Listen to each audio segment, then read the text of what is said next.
प्रतिभा cinematic पद्धतीने दाखवणे हे कोणत्याही दिग्दर्शकासाठी मोठे आव्हान असते. मेगालोपोलिसने जरी काही जुन्या गोंधळलेल्या दृश्यांना, भिंतींवर, खिडक्यांवर समीकरणं आणि डायग्राम्स टाळले असले, तरी कॉपोलाचा दृष्टिकोन फारसा चांगला नाही. चित्रपटातील मुख्य पात्र, सेझर, आपल्या फ्रीफॉर्म जॅझ सत्रात काही विचित्र मानवी पिरामिड करताना असा काही भोंगळपणा दाखवतो की प्रेक्षकांना दुसऱ्यांचा अपमान सहन करताना आपले बोट कुरतडावीशी वाटतील. मात्र चित्रपटात काही गुणही आहेत. विशेषतः प्रोडक्शन आणि कॉस्ट्यूम डिझाईन टीमने अप्रतिम कामगिरी केली आहे, ज्यात गडद लाल आणि हिरव्या रंगांच्या भव्य रंगसंगतीचा वापर केलेला आहे. आणि मुख्य म्हणजे चित्रपटातील महत्त्वाकांक्षा खूपच मोठी आहे. एक चित्रपट जो आकाशाला भिडायचा प्रयत्न करतो आणि थोडक्यात चुकतो, तो मी कधीही पाहे, त्यापेक्षा तो चित्रपट जो फक्त सुरक्षित पायांवरच चालतो.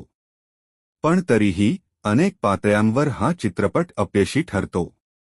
कलाकारांचे काम देखील अत्यंत अनियमित आहे.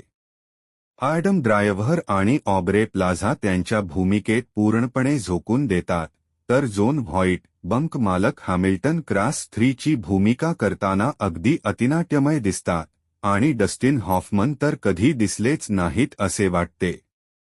पण सर्वात मोठा प्रॉब्लेम म्हणजे गोंधळलेली पटकथा, जी ज्या उच्चभ्रू वर्गावर टीका करायचा प्रयत्न करते, त्याच वर्गाच्या मोहात पडलेली आहे.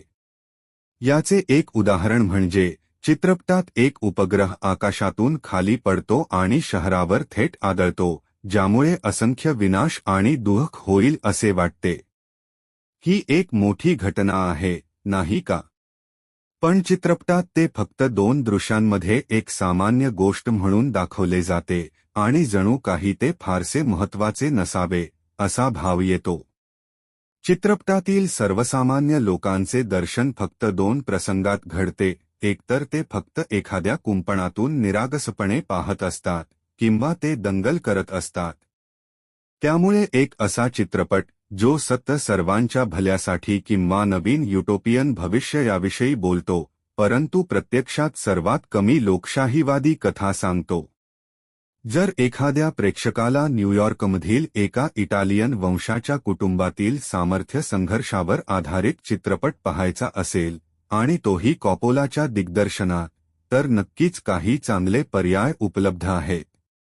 अंतिम निर्णय 5 पैकी 2.